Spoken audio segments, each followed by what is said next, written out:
it's gone way too far.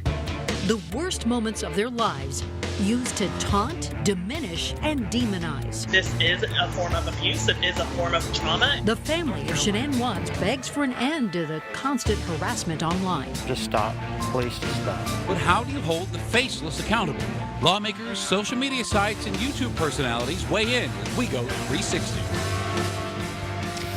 They have been through the unthinkable, and yet some people out there refuse to let this family grieve in peace. It was enough to drive the father of Shanann Watts to fly halfway across the country, stand in front of the home where his daughter and granddaughters were killed, and beg for this harassment to end.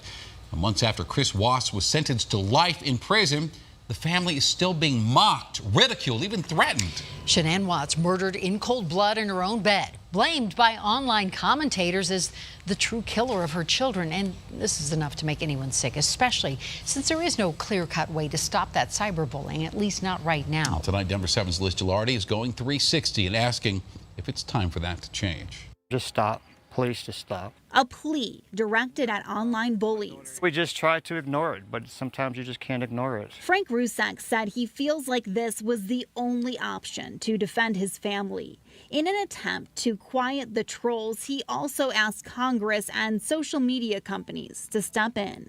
So we're taking a 360 look at cyberbullying when it comes to regulation and responsibility. We've done a lot in Colorado to address this issue. We'll start with a state senator who says we need to revisit our laws as bullying goes high-tech. You'll hear from a YouTuber who is appalled to see the discourse online and wants to see companies crack down. A DU professor who is studying cyber victimization. She says we need to take it seriously, but look at why people do this in the first place. And YouTube got back with us saying its policies are rigorously enforced. I think it's important not to suffer in silence. Senator Rhonda Fields became a lawmaker after her son was murdered. She applauded Frank Rzucek for calling out the bullies and is looking forward to talking with him soon. People are now doing it in your home when you think you have the privacy, and then you're online and then you see these hateful messages. So it does need to be addressed, and it's being addressed on so many different levels that we need to have better systems in place to stop this kind of thing from happening. A YouTuber that goes by the name Ginger Ninja reached out to us after she saw our story. She didn't want us to use her real name because the bullying is so bad. When you have a victim's family that has to go to these extremes to make an announcement that they are feeling this, they're seeing it, something has to be done. She says she's been flagging numerous posts and social media companies need to be held accountable. One channel was removed today. I don't know exactly what for, but they're removed for a week. So he went on Facebook and he started streaming from there. It's a direct insult to the Rzucek family, and it's heartbreaking. We reached out to Facebook, Twitter, and YouTube. In a statement, YouTube said, "Our hearts go out to the families. We rigorously enforce our policies that prohibit harassment, including removing videos that target victims of violent events or their families, and claim these events were hoaxes or didn't happen when flagged by our users." This is a form of abuse. It is a form of trauma. DU professor April Alexander is studying the effects of cyberbullying on the victims, but she's also trying to understand why the bullies do it in the first place. Sometimes it's attention seeking, not feeling heard in other venues, and so they can feel heard on online platforms that are sometimes anonymous. Sometimes it's a cry for help. Sometimes it is them trying to be malicious and invoke fear in others. And we know this is a complex issue. It's difficult for a number of reasons. It's hard to police. When law enforcement get involved, it can be often difficult to find these people. And what about free speech? When do these comments cross that line? It is a tough one. Boy, but it sure seems that line has been crossed in this case. It does. Just the sick underbelly of these times. And right I would hope it would, it's Stop. like who's doing this and why? Why? Karen, Frank Rzucek tells me that the cyberbullying around this case has been relentless since the murders about 11 months ago. So bad that he's even gone to law enforcement and lawmakers seeking help, but has had no assistance. So now he's here in Colorado asking CBS 4 viewers to help him stop the trolls.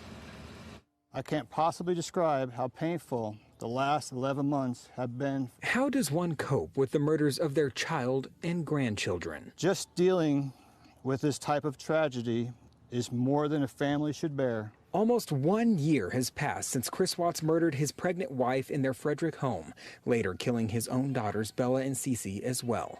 Since the murder, Shanann's family, led by father Frank Rzucek, has been under attack. In the most vicious ways you can't imagine. Intense cyberbullying by fans of the murderer and trolls around the world. England, Philippines, Australia. It's not fair to these victims. We don't deserve it. Frank Rzucek wanted to speak with CBS4 to pressure lawmakers to step up and find a way to limit the attacks trolls make online. His lawyers say calling major social media companies has been useless. We called Facebook, we called YouTube, we called Twitter. I shouldn't have to be out here doing this. The Rzuceks say cyberbullies are making them relive their nightmare daily. We just try to ignore it, but sometimes you just can't ignore it. Please just stop. Get on with your lives. Leave ours alone. While many choose to bully, Frank said he tries to cherish those who choose love. Who have supported us and prayed for us and our family. We can't thank you enough. God bless you all. Frank hopes the focus in this case will move towards remembering Shanann and her kids as the loving and intelligent people they were. To do so, he continues to wear a wristband to this day that reads the names of those he lost. Live outside of the Frederick Police Department, Dylan Thomas covering Colorado First. Shanann Watts' dad flew in from North Carolina to make that very public plea at this home where his daughter and granddaughters lived before they were murdered. He says that's how bad the cyberbullying is. He wants it to stop, but he also wants to see if he can change some laws. It doesn't need to be like this. I shouldn't have to be out here doing this. A father's unending love as Frank Rzucek defends his daughter and granddaughters, speaking up for them and for his family. We have been subject to threats on our lives, all because we are victims in painful tragedy. This is so wrong. August 13th will be 1 year since Shanann, Bella, and Celeste were killed at the hands of the man who was supposed to take care of them. Husband and father Chris Watts is in jail. Reading the insane conspiracy theories, ugly false rumors, and lies only make it more painful. But her family is still being subjected to constant cyberbullying and threats. It needs to stop. Her dad called on Congress to strengthen cyberbullying laws. He also called out social media companies and people he says are profiting off their tragedy. I'm hoping it'll change the law, but I'm hoping that these, Facebook and all these people, really look at what's going on. Most of all, he wants the right to mourn in peace. Like I've been telling them for the longest time, just stop. Please just stop. Get on with your lives. Leave ours alone. As this family approaches a painful anniversary, marking the first full year without Shanann, Bella, Celeste, and the baby they never had a chance to meet, Frank is focusing on how he wants them remembered. My daughter and my grandchildren were beautiful people. And my daughter was a very smart person, intelligent person, and she needs to be kept that way instead of being ridiculed and talked down about. And that's how he wants them remembered. But tonight, he also wants to thank all of their supporters, especially the ones that have been with them through this difficult time. A lot of people in this very community, but he was also emotional, talking about the support, the love, the cards, the gifts that they've received from literally all over the world. We've also tonight reached out to Facebook and several lawmakers, but we have yet to hear back. Reporting live tonight, Liz Gilardi. Rzucek reading a two-page statement asking for a handful of internet videos and at least one song to cease. Our family, including Shanann and her children and our grandchildren, have been ridiculed, demeaned, slandered, mocked in the most vicious ways you can't imagine. They are videos generating many views on different media platforms. Videos that reflect and in some cases try to revise what happened to his daughter and grandchildren a year ago August. We have been subject to false accusations, fake Facebook accounts, hate speeches, and constant stream of ugly, evil, insults, and attacks. He and his attorneys have asked to have the hurtful content removed. Now he's pleading to please let his family rest in peace and those left behind to be able to live in it. Finally, to the people who have stood with us, who have supported us and prayed for us and our family. For Shanann and her grandchildren, we can't thank you enough. God bless you all, and thank you for your time. Thank you. Like I've been telling them for the longest time, just stop.